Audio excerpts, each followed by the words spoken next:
God. Hello, hello. Welcome, everyone. This is Tabletop Marketing 101. Appreciate everyone for coming. We have an amazing group here, extremely knowledgeable. We're going to leave some questions at the end for Q&A. So if there's anything in particular that you want to ask that's like burning a hole in your brain, think about it. Does it make sense for everybody in the room? If it does, come up to the mic at the end, ask it. And if it's more of an individual question, come to us after. We'll be hanging out in the lobby area. But what I want to do first is introduce everyone. First off, my name's John. I'm the head of creative strategy over at Kickstarter. And I'll let Andrew go first. Hi, everyone. Hello. My name is Andrew Marks. I'm the director of product at Kickstarter, and I run the performance team. Before that, I worked in video game development, so I was a senior producer at Riot Games for a couple of years on Valorant, Legends of Runeterra. And for a fun fact for this room, I'm also the voice of Hermes and Sisyphus in the video game Hades.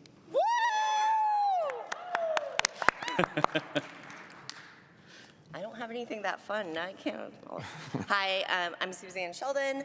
I had a 20-plus year career in Fortune 50 advertising before I decided to save my soul and quit and work in the hobby that I love, which is tabletop gaming.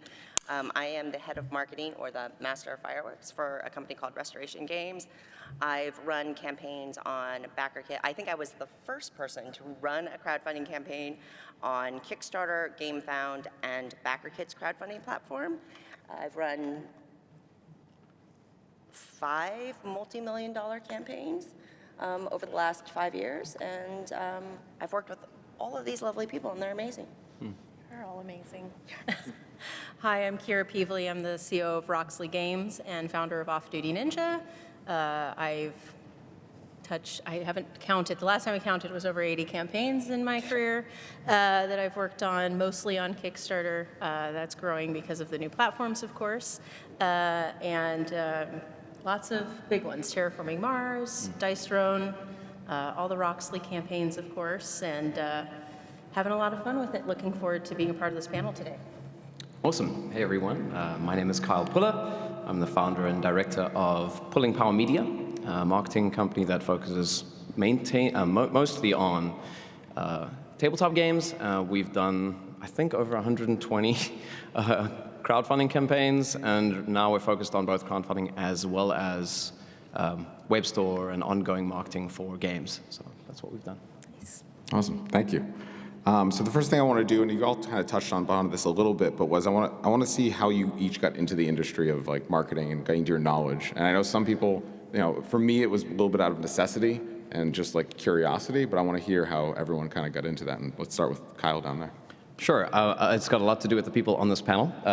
The first game we ever got involved with was with Andrew at a previous company way back in the day, Sensible Object, for a game called Beast of Balance. And then we found that to be a lot of fun, and it was a lot more, it was a lot better for the soul than working on corporate, so we tried to do more of it. And then our first crowdfunding campaign was alongside John and Andrew, which was Frosthaven, and of course we were chasing that high ever since. And so now it's like 90% of what we do, and yeah. Kira? Oh, wow. 10, 11 years ago, I worked at a marketing agency in Indianapolis, and one of the guys there was helping his friends start a board game company called Action Phase Games. And he said, "It's got comic books and superheroes stuff, and I think you'd like it, and they know nothing about marketing. Can you help?" And so it became a passion. I ended up joining the industry full-time to help launch Colossal Games, then started Off Duty Ninja about 6 years ago. And this year I've gone into being a part of Roxley full-time, which is great. So that's how I got here. Has Off Duty been 6 years? I know, right? Amazing. October. Wow. It's crazy. That's so cool. So I've been a hobby gamer since probably before some of you were born. Excuse me. And then about a dozen years ago, I realized that all the board game media I was seeing was full of people that looked nothing like me and didn't really represent me, and I felt really unseen, and I wanted to make sure everybody out there that played games like I did felt like they had a voice and a face and a representation. So I started making content around board games about 12 years ago, 10 years ago. And so that's kind of how I broke into the industry. And then through that, I made connections in the throughout the board gaming industry, and then people found out about my actual career, which was advertising and marketing, and ultimately I was recruited into the industry through that. So the very first game I worked on actually raised the funds to hire me full-time through a Kickstarter campaign. So it does feel very First Silker to be up here and have that be the beginning and hopefully not the end of my career, but certainly this nice middle bit that I'm in now. I think that a lot of marketing roles tend to be very multidisciplinary. There's a lot of people who come into those roles with a lot of different expertise. My initial skill set was in content creation, video editing. And then through posting a lot on, being a social media manager, started to get into the data and analytics side of things. And actually, when you combine data analytics content and then add a little bit of spend in there, suddenly you find yourself in the world of performance marketing. And that's the team that I run at Kickstarter now and have for a very long time with a lot of the folks on this panel as well. So of the top 5 campaigns on Kickstarter of all time, I personally ran the ads for 3 of them. And yeah, it's really interesting to sort of continually learn with every campaign under your belt. You start to get a better sense of heuristics, like what does great look like, what does good look like, and then you start to understand like what are the things you can improve and learn, not just in an individual campaign, but across every campaign that you've worked on as well. All right, so I want to ask a question to everyone here. Who here is a game creator? Like who has a game that they're looking to market? Awesome. And then who here is someone who wants to get into marketing themselves, but not necessarily makes games? Okay, so it's a healthy mix. That's awesome. All right, great. So I'm going to ask someone on the panel, whoever wants to answer first. When it comes to tabletop, when someone says marketing, what does that mean? Not just paid ads, but like what else does it encompass? I mean, I'll throw my hat in. Yeah, I like to tell people a lot of marketing is really good storytelling, and it's telling a story from the right point to the right point for the person you're speaking to. So marketing is making sure you've got the right story, you're telling it to the right person at the right time, with a call to action that they can follow. So yeah, I mean, it's a broad spectrum across different disciplines, but really what you're doing is making people feel something. So that's what we try to do. And where do you do that specifically, Suze? I know you have done a wide range of things when it comes to marketing. So what channels, what paths do you usually go after when you're... To me, any channel that you're interacting with your customers is a channel that you are marketing in. So that includes all of your social media. There are owned channels, there are non-owned channels, there's paid channels, things like that. So yes, ads, placements, things like that, that is all marketing. Every sign that you see for a publisher in this hall right now, that's all marketing. But honestly, once you've gone into the public and you're representing a publisher or yourself as the product, everything that you say publicly is marketing. And every interaction that you have with a customer is marketing, even down to the customer service level. And I think that when you're really successful, especially for smaller businesses, if you go into that customer forward and messaging forward mindset, it really helps boost you from that perspective. But, crowdfunding, that is obviously a huge marketing channel.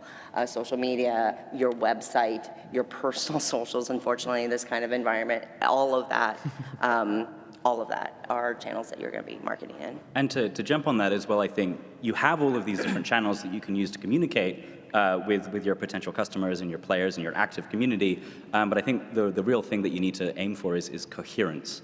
And actually making sure that there is actually a coherent message, a coherent experience, because that is actually oftentimes what creates sort of someone who's interested in a product into an actual memorable relationship with you as a creator, whether you're selling your very first game or whether you're actually launching multiple products per year. It's consistency, it's trust, and it's faith that you're going to deliver against your players' expectations. Yeah, no, that's perfect. And Kira, at Roxley, one important thing that I'm sure you're considering a lot now is your budget. So how do you choose your budget? How do you choose the channels that, where your budget's being spent from day to day?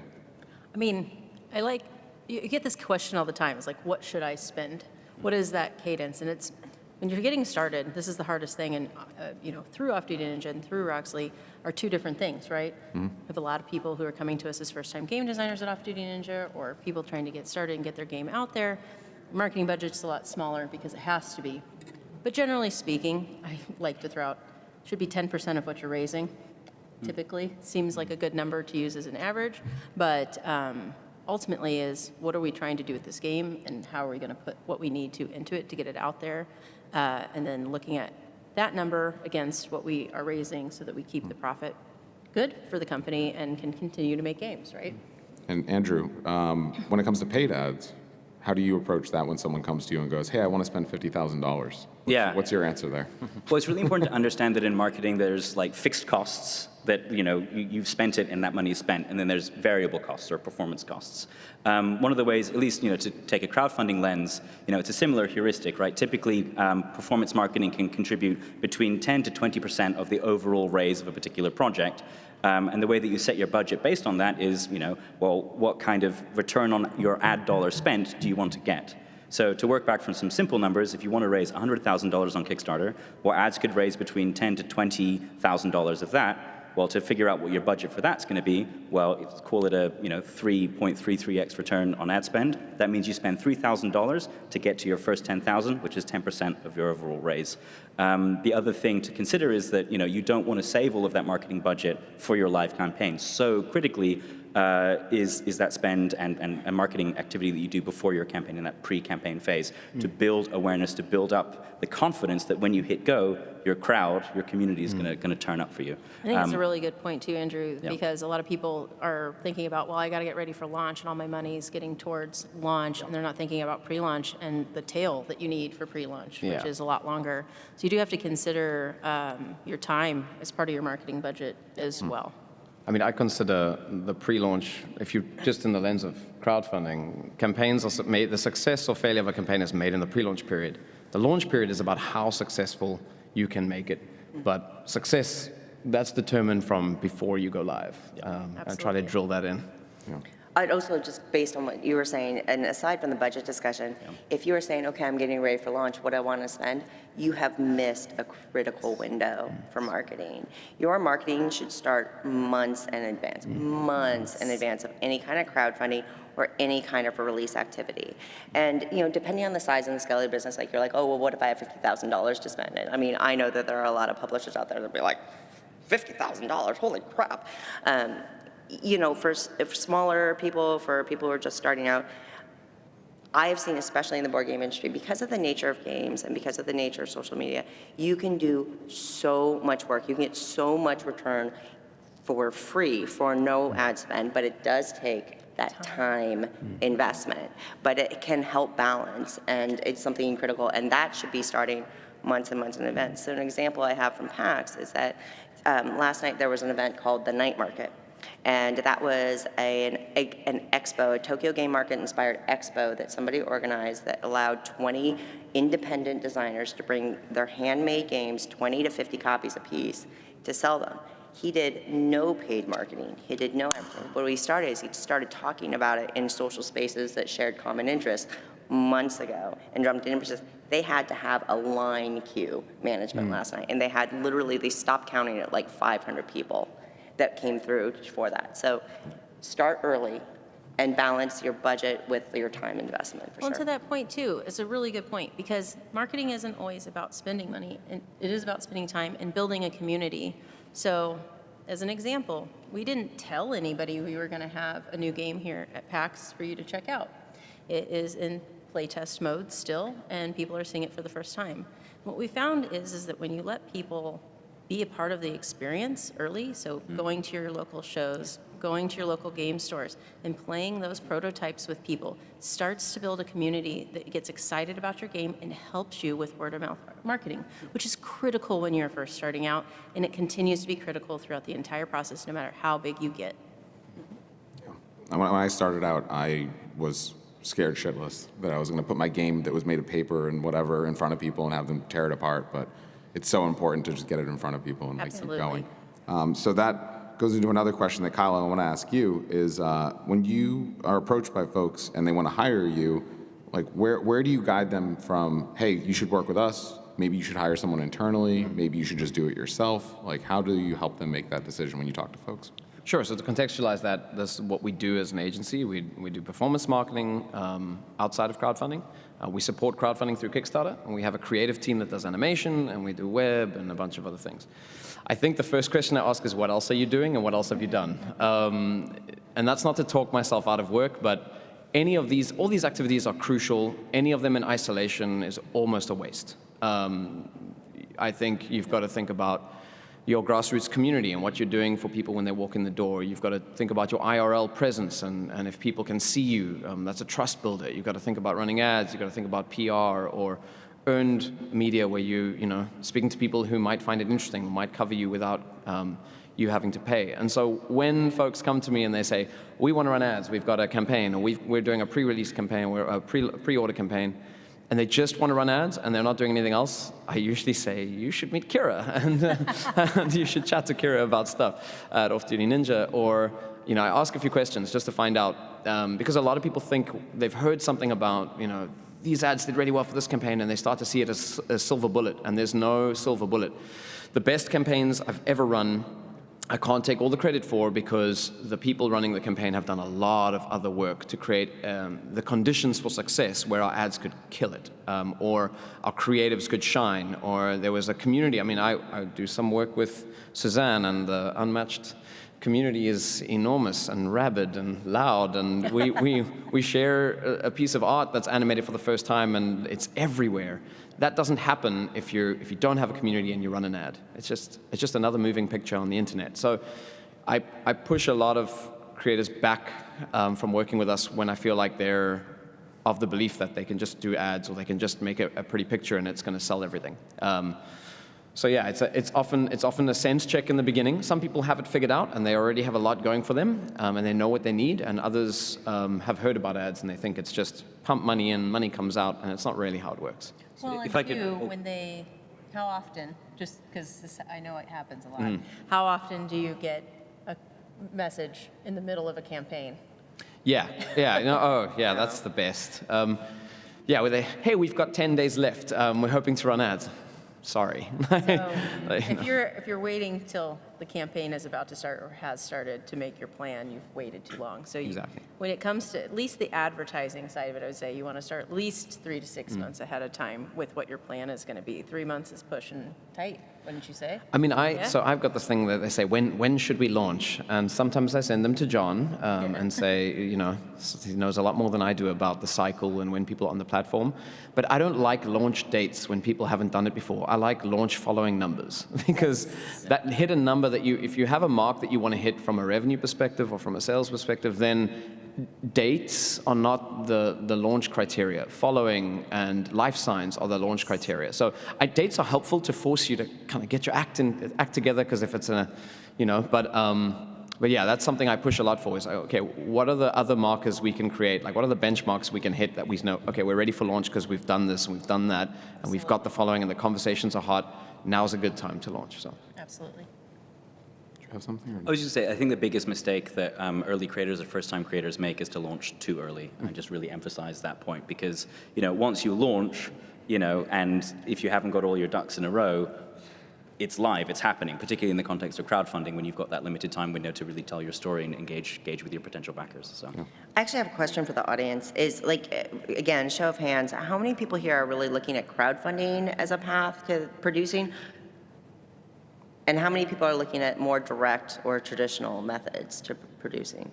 Okay, great. So yeah, I mean, I think that's the other thing in terms of, I know we're talking a lot about crowdfunding, but I think a lot of the lessons that we're talking about here do also strongly apply to direct market, direct retail, whether it's talking about community building, whether it's looking at advertising. You can absolutely do ad spend and performance marketing around more traditional launches and things like that. So don't over-index on what we're saying about crowdfunding, because a lot of those lessons apply to direct. And I would say that you can go as far as saying, and I like to explain to people, with social content, if you're going to launch something, once you launch, you have to keep feeding the beast. You can't take a break when you run out of stuff. So make sure you have everything already and you're ahead of your calendar cycle. There's nothing worse than firing all your marketing ammunition in the first week and then you're scrambling to try keep feeding, and especially when things are going well. When things are going bad, maybe you've missed something in planning, but when things are going well and you can't keep feeding, you kind of lose the opportunity to ride the wave. And that's not crowdfunding specific, that's anything. Your name starts out there, have a plan, because it might do better and move faster than you expect, and then you're scrambling to keep up with it, and there's a million other things other than marketing that are going to be on your mind when that happens. So you want to kind of have that all put together. So what are some, and I'd like to go down the line, starting with Andrew, what are some things or one thing that you think people can do on their own to kind of get ahead of the game before they even go to hiring an agency or go to hiring a full-time person? What's one thing that they can proactively do to like get ahead of the game and learn a little bit? I think even before you're actively marketing or you have like a polished product to do, the first thing that you can do is get your game in front of people and start really thoughtfully gathering feedback about what makes your game unique, what really shines when you're demoing it, and also taking really close attention as to, well, maybe what are the pieces that make it less unique and maybe less interesting for the folks you're demoing to. Because then what you can really do is like having that very clearly articulated value proposition, to use a very marketing term, for your target audience and understanding actually within the hobby who you're trying to reach, that needs to be the foundation of all the channels that you pick from there on out. So being really product focused and being really audience focused before you've even spent $1 is probably the best and first thing to do. Suze, what would yours be? I'm always really terrible to work with because That's not true. most No. of the time, the first answer I have to any question like that is, let's take a big step back. I find a lot of people go into things without having goals defined or without having defined what they view as success. And I think that it's hard for you to set goals. I think it's hard for you to march forward and motivate yourself if you don't understand what you're marching towards. Is it just to get your game into the hands of people? Is it a certain dollar amount? Is it a certain minimum print run? What does success look like to you, and how do you achieve that? And then very much along what Andrew was saying, defining who you're talking to and understanding where you are strong and where you are weak, and then understanding how you lean into your strengths, whether you're great on social, you've built up a huge community on Instagram, or you don't have a place where people can talk to you directly, like a Discord or things like that, or you don't have a website, whatever it is, right? Lay those out, understand what they are, and understand that just because you're weak in these spots doesn't mean that they're not important. You need to know that, and then you can start figuring out how do you fill in those gaps. If you don't understand that very early on, you're just kind of throwing yourself into the wind, and I think it leads to a lot of downstream frustration. Yeah. Agree with everything that Andrew and Susan have just said, but I would say one of the things that I really recommend, especially because a lot of times it's a game designer. I'm a game designer, I want to do something, I'm all by myself. I'm not a part of a publisher. The people that play test my games are my friends, my immediate game group. Make a sell sheet. Sell sheet has a description of the game, has your key 3 features. Most of us are introverts, even though we all play games, which is a very social thing. There's a lot of us out here, I'm one of them. So having basically a pre-written script that you can reference is going to really help you when you're starting to play that game. And that's the other thing, outside of your comfort zone, because you're not going to get that critical feedback you need to get the product to the right place to even start the marketing process. So that sell sheet is like the very first piece of marketing for yourself to help you move forward when you're telling people about the game. Yeah, I'm to add to everyone, I think the thing that I'm going to talk about is the one thing we don't do a lot of on our side, and we always push people to do internally. And it's not because I'm anti-marketing myself here, but it's community. I think very often big companies come to us so that we can help them present as smaller, approachable companies. And by the same token, on the other side of the fence, I've got small one-man bands coming in and asking, how can we present this super big? And you know how much money they're spending to appear approachable? You are approachable. And so understanding the strength of that, and I think also, don't be afraid to start grassroots. Your friends, everyone wants to start with like ads, and I'm like, but you haven't even got 12 people on the page. You know more than 12 people. Where's your inner circle? Start with your inner circle. They set the tone for your community. They set the tone for how things start. Definitely start there. I think another thing, and this is a little bit linked to what Sue said, is understanding your timeline and defining success. I think a lot of people are focused on that revenue number. They're focused on how much money they can raise. And I always ask, is this your only game? You're going to make one game and you're done? Then sure, maybe that's the number you look at. If you're looking to build a 20-year career in a company, or you want to do this again and again and again, that number becomes not irrelevant, but a little less important. And once again, back to community, if you're crowdfunding or you're launching something, getting it in people's hands, getting people talking about it, getting that community to center around it in a Discord or in a page or even just in IRL, there's that's the most important play. And that's, when we run ads, that's the difference. I can tell when there's a community in place, or if there's something being paid attention to, or if it's just a product and we're shipping a product to people, which is fine. Some people do that, and it works for some people. It never works as well as the people who have a community, in my opinion. So, yeah. I wanted to dig in a little bit to paid advertising. And Andrew, I know that there's a ton of different forms of paid advertising. I'm sure you and I could talk about this, or all of us could talk about this for 5 hours. But could you briefly go over the top areas of paid advertising when it comes to Facebook and Google, and like where you see those sitting? Yeah, I mean, I think channel selection is always a function of budget and your own expertise. I think that for entertainment products, it's really important to lean into the visual identity, and that's why I would normally suggest paid social. And paid social is a very broad window. We know the usual suspects. It's Facebook. It's the Facebook Meta product range. I've seen some good results with Reddit as well. There's a lot of like active tabletop communities in there. If you're a little bit more sophisticated and you're actually looking to go, with a higher lift, and especially, I'd suggest like Google channels have a range of much more detailed and like optimizable like tactics you can utilize across search, across display, across YouTube. But really, if you're looking for 2 key channels to really make sure you're gathering the most data and the insights and leveraging all of the cool visual identity that you've built for your product, paid social, Facebook, and then Google search would be is typically the foundation of any campaign. I also don't like to think of the channels completely separate. It's really important to understand that your channels they have a relationship to each other. So the good thing that Andrew mentioned, he talked about Meta and he talked about Google. Google products, a lot of them are search focused. So you're capturing existing intent, and a lot of them you're reaching a lot of people. Think of it as, I'm sure some people here are familiar with a funnel, but one is telling someone something and making them want it, and the other one is capturing people who do want something. And one sometimes looks a lot better than the other, but you turn off the one that doesn't look good, and the one that looks good starts to diminish. So those 2 channels work really well. There's a good relationship between those in our space, in our tabletop community, and of course, there's a place for all the other ones as well. They kind of feed the system. So yeah, don't draw lines between them that are super hard. I think the other way to think about it is, if things are going well, you have an opportunity to expand and continue to add more channels into the mix. Not every channel is what we call a direct response channel, which means someone sees an ad and then directly purchases from that. If you've got the right ROAS, or return on ad spends, there's a lot of acronyms in this industry, so I'll try to spell them out.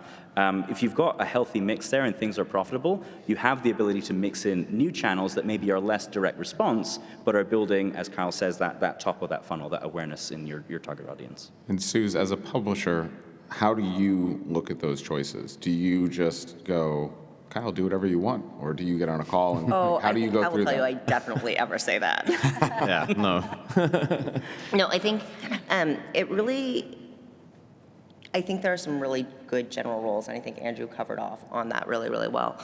But ultimately, where your money is best spent really depends on you understanding what you're selling and who you want to sell it to and how you reach those people. So for us, restoration we're significant enough, we're large enough now that we have a significant budget and that we can kind of go a little broader spectrum, right? But so when we are looking at that though, we will, like Facebook's a must. Personally, I find Reddit a little overpriced for my return. Maybe it's just my publisher. Maybe it's just the products that we have and it's not a fit. And I know that, so I won't lean into that. I always start with Facebook and then we expand from there. We do Google as well. But it's really about how you identify your audiences. That's stuff that we're not really talking about. Like Kyle brings up the funnel, and if you don't know the funnel, right, it's just a very simple thing. It's like you pour in leads, potentials, consumers, audiences into the top, right? And then it slowly winnows down to the people who will actually purchase your product at the end. And we talk about conversion rates through the funnel and where people are in terms of awareness and interest and things like that. There's a whole bunch of stuff. And honestly, all of this stuff is pretty simplified on the internet if you just start Googling things like the sales funnel and things like that. And I actually encourage it because it's really solid, basic information to understand. But we will do, when you start looking at ads, not only are we looking at a platform, but we're looking at the message and the visuals and who we're targeting. So we want that big funnel because conversion rate goes down. And it's like, if I have 10,000 followers on a Kickstarter, I can expect, depending on what the campaign is and things like that, maybe a 15 to 30% conversion rate. For context, when I'm looking at, like my former clients include people like Volkswagen of America, Microsoft Surface, Xbox, things like that, they would look at conversion rates of like 3%. Like the variability in gaming to other industries is really high. But going back to the point is like when I'm looking at what platforms, it's not just what platforms, it's what messaging that I want on that platform and how I segment that audience. So for example, if I run a campaign about Teenage Mutant Ninja Turtles board game, I actually want to hit Teenage Mutant Ninja Turtle fans, and I want to hit 80s pop culture fans. And they may not know anything about board games, but I want to be talking to them, and I want to be putting visuals, and I don't want to be talking about, it's simplified rules with, card-driven tactical gameplay using simple line-of-sight rules. Like, what the hell does that mean to anybody there, right? I want to show sexy turtles and talk about, like, I commissioned a very expensive piece of Kevin Eastman art to put into this game to those people, right? So then we send them that message. Meanwhile, we've got all these great board game Facebook groups and things like that. I'm putting a different ad in front of them. That's where I'm talking about the rules. That's where I'm talking about how it integrates and the expandability and things like that. So it's not just platform, it's knowing your audience, where they are, and how you message to them. Right message, right place, right time. Right. And Kira, as somebody who's done both consulting and now you're in publishing as well, now is that, like when you, outside of paid ads, what else do you look at? Reviews, previews? Like how do you prioritize those budget-wise when it comes to a campaign or a release or anything like that? I almost want to go back a little bit before that piece, because one of the things that a lot of people do is they're like, you were saying this earlier about they're looking at a number, you're looking at a follower count, you're doing all these things. What does it cost to make the game? Do you know? Yeah. Or are you just deciding? Do you know what the game is going to be that you want to make? Do you know what if you're doing crowdfunding, what the crowdfunding version looks like versus what the retail version looks like? And how many do you need to sell in order to hit the number, to hit the print run, to get the cost where you want it? And then that's when you set the budget, that's when you determine things. But when it comes to media, so we'll skip back forward, I just want to make sure I said that. When I start looking at that and how I set the budget for that, it's, with Roxley especially, it's about who's the right fit for the game. And going back a little bit to Off Duty Ninja, when I first entered the industry, I started building relationships with media at Colossal Games to get this exact same thing, where who even likes our games? We were a brand new publisher. And so will they like a two-player game? Will they like a John Cloudis game versus a Travis Chance game? Things like that. Who are those people? And that database is being built for over 8 years now. And now we can go in and I can look and I go, okay, I've got a new party game coming out that plays in 20 minutes, but it's got some strategy, it's got some deduction. I know it's got a little take that, so I can't send it to Rado. He hates doing that because in his videos he plays with his wife and he doesn't want to be mean to his wife. That is a specific thing. You learn that over time. And that's why it's nice to have somebody that has that experience, but ultimately you can do that just by going, who are the content creators I like? And based on the games they play, do they like my game? So then I look at that and I go, well, what is their cost? And then I look at against my budget and I choose those people based off that. If they're interested too, and I reach out and say, are you interested? Here's the game, here's what we're looking to do. I know you have your, I'm kind of weird because I hate doing like the standard previews because they're just so boring to me. They're the most boringest videos on the planet. What can you do that's different, that is going to stand out from everybody else? Because I don't want 6 of the same exact video coming out, right? So then if we all align, then that's what sets the content creator budget for us, ultimately, is that it's the right people to give the message that we're looking for. So what you just said, kind of like basically you don't want to blend in.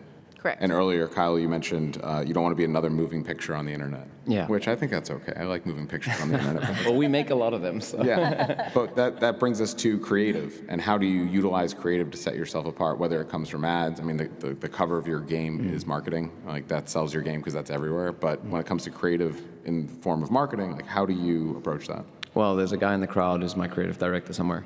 And so I have to be careful about what I say now. I don't say anything wrong. But just to dial back a little bit, because there's something that triggered me, and triggered a thought for me. Not everyone in this room is making a game. We saw a show of hands, and not everyone in this room is looking to market So there's a lot of people in this room that are on the tabletop space, and they're not launching a game, and they're not looking to market. And so they're probably someone like me who is very entrenched in this industry, and they're looking to figure out how to market something other than a game. Maybe it's a service, maybe it's something else. And so a lot of our stuff is game-focused, and I just wanted to touch on a few things that have been mentioned lightly, more in the context of games, that might be more useful to other things, whether you're offering a different service, or because it's tabletop marketing, not necessarily tabletop game marketing. And a big part of that, and that was kind of something that Kira said, was a big part of marketing for us is we don't run ads for our company because we're an ads company. We're not doing, okay, we do tons of creative of ourselves, but relationships is a huge thing. And taking the time to know who you're speaking to and show up. I mean, myself and my creative director are here from South Africa, and we were here last year, and we went to Gamma, and we're showing up at all the IRL events because relationships is the marketing. This is a community-driven. IRL is in real life, for those of you that don't know that acronym. It's not a marketing term. Yeah, so we're showing up, and I think Sue said it. Every little piece you're seeing, every interaction, every customer servicing, that's all marketing. It's all part of marketing. And so taking the time to be here and to show up and to remember who you speak to and not just sell, that's super important. And to realize that this is a space that you put in and you get out. You don't just come in, collect, and go home. That's an important thing for people who are making games and who aren't making games. And I completely forgot the question, John, so can you? Oh, that's okay. Creative. That's okay. That was a great answer. It was creative, yeah. So we're going to do Q&A shortly, but there's going to be 2 mics here. So if everyone wants to line up now, that's okay. If you want to if you have a question, but if you don't, that's okay. Don't everybody get up all at once. I have one more question for the panelists, but while everyone's moving. Are there any real-world examples of marketing that you've seen in the past few years that it's stuck in your brain and it's still stuck in your brain? Me? Oh, God, like it's every day. Yeah. I'm trying to think of something now off the cuff. I think you'd asked me about creative. I would say just before, I'm terrible. Guys, I'm ADD. Bear with me. I'm getting there. On the creative question, I would say creative is a very emotional thing. It's about speaking to people and making them feel things, but the deployment of creative is driven by data for us, and so making sure that we're smart about how we are guiding creative and who we're serving it to, and that's why a feedback loop between people who run performance ads and people who make pretty pictures is really important, because you're always excited about something you've made, and people might be excited about a different part of it. So that's the thing on creative, is always try to learn from the data. When it comes to things I've seen in the real world, recently? Yeah. I've got one. Okay. Save me. If you want to get a master class in a coherent brand, there's this amazing direct-to-consumer crocheting business called The Woobles. Yes. I'm sure you've seen it. I'm sure you've Who here has probably- seen an ad from the Woobles? Raise your hand. The Woobles. Yeah, everyone. Okay, great. It's not just the ads that are great. It's not just the products that are great. It's that every single touch point you have with that brand fosters the same kind of cute, feeling, warm, welcoming tone. I'm very inspired by their work, and I think they do an incredible job. Yeah. Anyone else got something, or we want to go to Yeah, questions? I can jump Yeah. in. So one of the things, it's two related things really, is that, I pushed this a lot at Off Duty Ninja in my old career, my old agency before I came into board games, is engagement. So companies that are doing really good with engagement out there on the social media channels, I use TikTok as an example. Windows follows one person on TikTok, and it has become like the craziest thing that people talk about. She's a very straight-faced person. She sits there, she goes, TikTok, only one person follows me, and it's Windows, and they just sent me a new Xbox. And that's how she talks, and it's great. But the thing is, if you go out on these channels and you're watching some of the most popular videos and things that are trending, those big brands are out there taking the time to go engage in the comments with people, engage with those creators, create that community. And that, from a marketing perspective, stands out to me because, wow, did Uber Eats just comment on that guy's video about food, right? It's good marketing for them, though, right? So I think those are some new tactics that people aren't looking at. It's not just about the ads anymore, it's about the engagement. Yeah. Like Wendy's snarky comments Yeah. in every post. Wendy's Twitter, if you haven't. Wendy's is so One of the snarky. few things on Twitter that All right, I let's will go to the right side here. You go first. How about it? Hi, y'all. I'm Kosi. I'm from New York City. I'm a grad student in management and design. and I'm working on my thesis, which is a tabletop role-playing game that I would like to eventually, put it in real people's hands and not just my professors. But there's I've noticed in the space it's very sort of creator-driven in the sense that personal, important names really drive certain products. For people who don't have that sort of brand recognition in terms of their personal brand, how do you advise sort of, cutting through this kind of noisy space? So what's a good starting point for someone that just doesn't have that foundation already, basically? Yeah. Right. Well, it's interesting to say brand, because the example I was thinking about creative was Jaguar recently rebranded, and rebrands are always really interesting to me. And being a branding specialist is something that I used to do in my previous life, and it is a huge thing. And Andrew was touching on a little bit in the brand consistency when you're talking about Woowles, and I think it's one of the most important things today, because we're working in a space that is growing and is very noisy, and it's full of people who are creating great products, but they don't necessarily understand the bigger picture of making a product to get into people's hands. And so all that is just context for what you're talking about, is how do I become somebody in a space where I'm currently not a known entity? And in the age of social media, I think there are a lot of people who are highly successful and visible because they got lucky. I mean, I'm just gonna be really honest. And that's the reality. What I would encourage you to do is think about who you are as a creator and what the game is that you're making. And then what brand does that feel? Because a brand is a lot of entities. It's not just a logo. And hey, random piece of advice, please do not name your publishing company after your first game. Do your last name like I did. Just please do not name your company after your game. It's a terrible idea. And plot out a plan and engage in the community, because ultimately that's what it comes down to, is finding the people that you connect with, not that can use you or that you can use, but people that connect with, people who enjoy your product. Understand how you can reach out to them, engage with them organically, start talking to them, start sharing their things, start sharing your things, start soliciting. One of the greatest things about the tabletop industry is that it is full of people who are incredibly generous with their time, right? And in general, people do want to lift each other up. Absolutely. But you can't look at this as saying what we've been going. You can't be like, oh, I want to try to publish my game in 2 months, and I got to be ready to go. You really do need to look at it as a longer term investment, and think about making sure that whenever you are talking to people, that you are very clear on who you are and what you're talking about, and be consistent. Don't muddy it with oh, let's talk about pizza here under this discussion about, the die rolling mechanisms or things like that. Make sure that when you're presenting yourself that you're always leaning into that. Create a logo or create a photo or something like that that is consistent across the board, no matter where you're talking to people, so that when they see you, if they see you, they can start making those links. One of the really common things in advertising, and we can talk about whether or not it's really true anymore, is that you need at least 3 touches to a person to get them to engage in your content. So Kyle right now and his team is working on a video for us that we're calling Top of Funnel, going back to that beautiful funnel. We expect nobody to click on this ad. I'm spending a lot of money, Kyle, on a video that I don't expect people to interact with. But what I do want them to do is see it. I want them to see the game. I want them to see the Unmatched brand. That is your first touch. And then the next time they see an Unmatched brand, what they're going to see is a more targeted ad, but the branding and the presentation and the product is going to be the same. And that's what I encourage you to do. And that's very high corporate bullshit, but from a very personal level, from somebody who's creating a very passion project, the same principles do apply to you.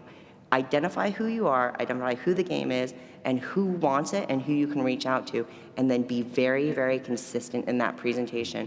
And if you can, go bold. Do something eye-catching, do something interesting. Do not,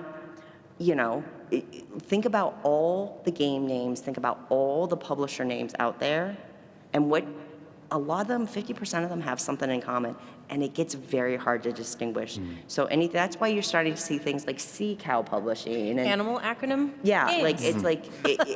so think about that as well. It's a tough challenge, But that's what I would recommend from just at that point. And to add on to that, I would say a lot of people go, I'm going to go do it all at once. That's a lot, and you'll burn yourself out. So start with one channel. It's a marathon, not a sprint.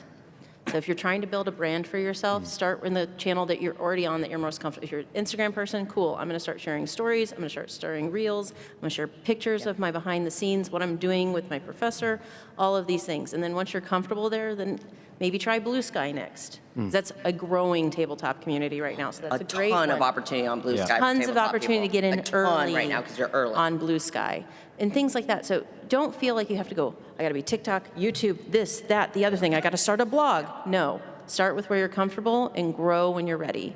If you're trying to do it as a sprint, you're not going to be successful unless you're lucky. Thank you. Appreciate it. Thank you. Over here. And we got 15 minutes, so we'll try to Faster, sorry. 1 or 2 minutes a question now.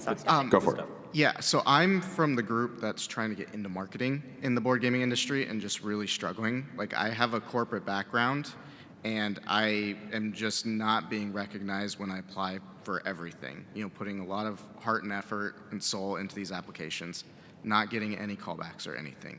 So basically my question is, with most of you coming from a corporate background, some technically in it right now, what is the transition that you made to get recognized by the gaming industry as somebody with corporate background? In what field are you trying to apply to? So I'm marketing and event management, but because of times, having a family, I had to go the banking route. I had to lose my soul for a long time, so processing mortgages, things like that. But my education is in entertainment marketing, and I have internship experience with that and management, but nothing professional. And so I'm trying to break into that right now. The biggest advice that I give to, especially like developing designers or people who really want to get into the tabletop space, is to actually figure out what are small projects that you can do on your own time and actually finish. Because I think one of the hardest things in game development is the thing that we get to do the least number of times, which is taking a project from beginning to end and completing it. Sure.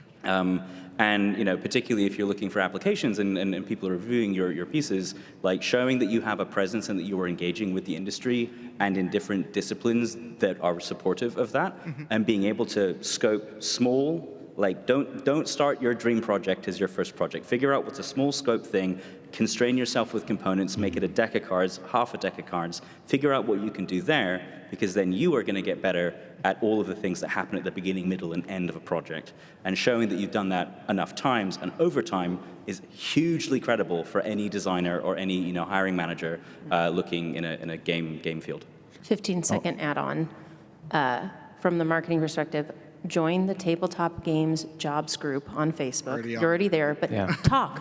Ask these questions in there. Engage with the community. Make sure people know who you are and what you do, because the people who are looking for people are also looking in that group. So take the time to be a part of that group, not just a watcher, and you'll find some success there. But yeah, it is a little bit difficult, especially if you don't have tabletop marketing experience, because as a marketer, what we've found is that you can have a great marketing background, but you really don't understand marketing tabletop, or you can really understand tabletop, but you don't understand marketing. And finding that blend and proving to people that you understand that is important. So being in the community helps people know that you understand the market. I want to jump in just quickly because I can relate to where you're at right now. I was outside of this industry. My whole company are filled with people who love tabletop, and yet we were marketing corporates, and we were dying to get a chance. And when we got our first game, we stopped everything because we thought if we do a great job here, this can be repeatable. And while that's true, what really was the difference for us is key people who made introductions. And the part of that we needed to do was make sure that we did the best work possible for those people when we got the chance, and keep showing up, flying 16 hours to events, go to industry events as well. PAX is a big event, and it's a big B2C event. Lots of people buying games here. There are events that are more geared towards industry professionals networking and meeting, like Gamma and a few others. And then there's also really good people. If you like, the people on this panel are good people to know. I can promise you, for me, every single person on this panel, someone has introduced me to someone, or someone who I work with, or someone who's opened doors. The two people on the end of that panel, and I mean, everyone. Basically the door was held open for us to enter the industry, and I would love to kind of make sure that people know that there's a lot of people here that are welcoming, and there's too much work in that space for the few of us to do, and so there's a lot of space for more people to do that. Absolutely. Yeah. All right, we're going to keep moving just real quick. appreciate It took me 6 years to get a job in this industry. I spent a long time not making money, so sometimes it takes a lot. Promise. I was lucky. I knew somebody who needed me, and they Yeah. asked me. Yeah.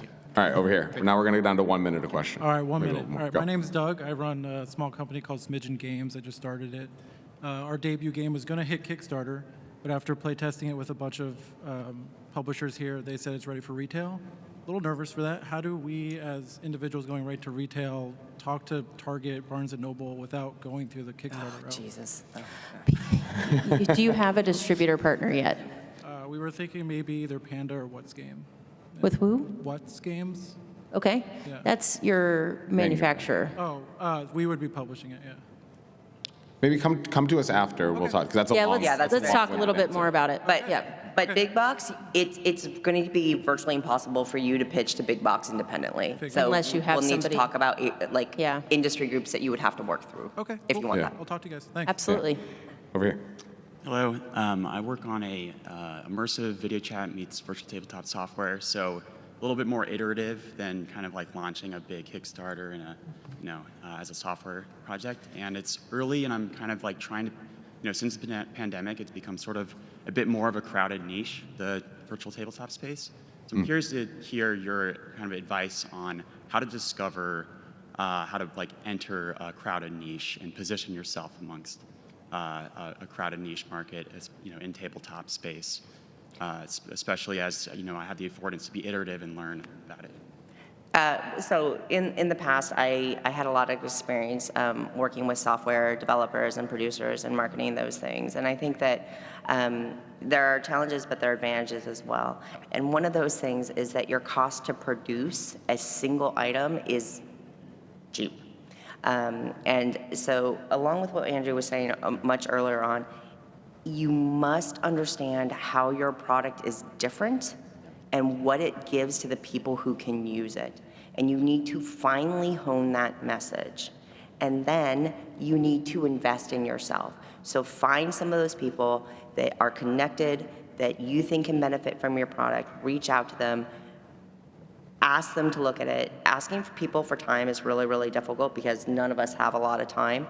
But especially with a software product, getting it into their hands, try this, let me know, I'll give you a 6-month license for free, things like that, is probably the simplest path, especially since you don't have a production cost related. But as with any product, you're talking about I'm going into a crowded market. This is a crowded market. If you do not understand your value prop and how you reach the people that are interested in that, that's the number one priority. To add on briefly, it's really 2 words. It's differentiation, and then it's prioritization. Really making sure that you're focusing on the biggest opportunities in front of you rather than getting distracted and going too broad. Yes, Absolutely. great point. Thank you. Appreciate it. Thank you. Go ahead. One of the things that's been touched on a lot during these conversations is finding who's the right fit for a game. So I was curious, to what extent does kind of more formal consumer research or just trying to do broader things fit into all of these things before play testing or, before analytics and stuff like that? So we do quite a lot of testing, A/B testing, and there's a lot of things you can do. We've done testing for straplines on games, covers for games, audiences, with small-ish budgets, not so small that the results are anecdotal. You can find out who's responding early on. You can also do qualitative focus groups with people and find out what the feedback is like. But I find if there is a budget behind it, before you go live, sometimes measuring twice before you cut can save you a lot of cost down the line. And so something as simple as sign up with your email address if you're interested in this game, present the game to one audience, present the game to another audience, finding out at that point who is signing up to know more can tell you a lot about, okay, we've spent this much. When we go live on our Kickstarter, let's not weight the budget towards the audience that's maybe not going to respond. So testing is useful. Control testing needs to be done carefully. You can't change all the variables, one variable, right? So if you're same creative of the same period, then you can change the audience. If you're doing the same audience, you want to find out which box cover or which art or which strapline, then that's the only thing that can change. So testing is really useful, and if you want to know more about that, I can speak up on it later. Otherwise, anyone else? I would also suggest that there are micro interactions that you have, especially like you're here at PAX, so you're at an event. These are events, both smaller local events that are much more affordable and easier to get to, but also these larger events are opportunities to have micro interactions with potential audience members. And boy, that sounded really jargony, sorry. Basically, throw down a table, have a 1-question survey, have some candy and cookies on the table. Hey, answer this one question, have a cookie, right? And it's like, maybe that question is, here's the title of the game, who do you think wants to play this game? Or, here's the title of the game, would you want to play this game? How old are you and what's your gender, right? Things like that. You can have those very quick things. You can get a lot of, it's not quite anecdata, it actually has value. So think about that as a grassroots attempt too. One tiny detail I'd add as well, I think when you're looking at like larger data sets or demographic data, they can be really like, distracting. I think really honing in on the emotional response and the emotional messaging and making sure that is like, is resonant. If you go too broad or you go too big or you say, hey, it's X% this or X% that, you're gonna lose the detail of the product there. Awesome, thank you. Hey there. I'm curious, obviously Kickstarter is the best, but what are some of the pros and cons of various crowdfunding platforms, or why might a product succeed on one versus another, or why would you go? Oh, I can answer I love this one. question. I can answer. I love this question. I could do an entire panel on that. So we absolutely could. I think we could probably talk for I mean, I can sum it up days. pretty quickly. I mean, Kickstarter is the biggest audience, and you typically get the most money. So that's what I tell a lot of people. But it's also the most crowded. It is the biggest United States audience. If you're Yep. looking and you have a product that you think will perform better in Yep. Europe, you really do want to consider GameFound. Now, I will tell you, right, because of how they do VAT handling, now I understand that Kickstarter is going to improve don't their worry. offering there. We're on it, Hey, Mark. we'll dig into it, buddy. Kickstarter. Again, with respect, I have run campaigns on Kickstarter, GameFound, and BackerKit's crowdfunder campaign, and I'm happy to have this conversation with you because it depends on who you are, how big you are, and very specifically what type of game you are. I spend hours and hours researching this, and I'd be happy to talk with you. Yeah. I'll also just jump in a little because I'm a bit more impartial than that side of the table over there. I've run a lot of campaigns across all the platforms. We've done some of the biggest BackerKit campaigns, we've done GameFound campaigns, and we've done a lot of Kickstarter campaigns. I would say for creators, if you're looking to find a community, there's an answer to that question, and that's Kickstarter. There's a crowd. You need a crowd to crowdfund. I think the biggest crowd is in one place. I think if you have a crowd, you have a bit more option on where you can find success. I think, looking at the campaigns we've run, we've seen little variance in large creators jumping because they're bringing an existing community, and you never understand the opportunity cost. If you have success somewhere, you don't know how much you would have had somewhere else. But yeah, I think we've seen a lot more of an organic component to Kickstarter than we've found on the other platforms. Obviously, GameFound is more game-focused. BackerKit is going broad. Kickstarter is broad, but has a large established games audience. So it's about where you are in what stage, and the options change and what you're trying to achieve. But from our side, aggregated, Kickstarter is probably the easiest for us to find success on, based on just the fact that there's a large organic audience. We got 3 minutes. Could I just add one quick thought to that as well, which is when you think about Kickstarter, this is a hobby that's growing and growing and growing, and everyone every day is playing their first game and really finding their way to tabletop. You don't want to add a lot of friction in terms of the brand awareness of Kickstarter versus another platform. So a lot of that, as I think Susie's very right, you need to be thoughtful about your project and where you're trying to reach your people, but Kickstarter reduces a lot of that friction on the platform because it's typically something that it's a product that people have heard of and are often pretty excited to pledge. So. Yeah. I do think some of the folks at BackerKit are pretty cool, though. Absolutely. I like everybody here. All right, awesome. Go ahead. Hello. What is it? I'm working on prototyping, and I was planning to kickstart a board game, like go the crowdfunding route. My problem is that as a young adult, I'm unable to form a corporate entity. How much would that affect me in terms of like advertising and being able to start a Kickstarter? You need a company. Fair enough. Yeah, you can do it as an individual, but you'll still need to file taxes and all of that stuff. But if you want details, come see me after. Got it, I can okay. break that down for you. Thank you. Yeah, go for it. One of the things that you had brought up was you're kind of telling a narrative when you're marketing. You want to have like this quick, punchy story and things like that. You also want to start marketing early, right? I think the number you gave was like maybe 3 to 6 months or something like that. That is a long time for things to change. So I guess, how do you do this marketing and tell this compelling narrative, but also give yourself enough room that if you have to change, like you didn't accidentally subvert expectations or something like that? I think that's an opportunity, because if you do it right, you can actually make those decisions and do that with your community and bring them along for that as well. You never want to just sort of say this is the thing and have no means of changing it. And if you spin it right, if you talk with your community, make them part of that decision-making process, they're going to be more invested in your project. Also, that 3 to 6 months is a ramp. It's not, you don't switch it on and go blast 6 months before. You build up towards something and you find the height of the conversation right before a campaign or a launch or a release. So you don't want to be, you don't want it to dip down before a launch, right? So you have time to make adaptations to your messaging should things macroeconomic or stuff in the environment or the community change. Cool, and we are at time, so we'll hang out, or at least I'll hang out, and a couple of us will hang out in the hallway if you want to ask us questions in particular. But thank you everyone for coming. Thank you. It means a lot. Thank you everyone on the panel.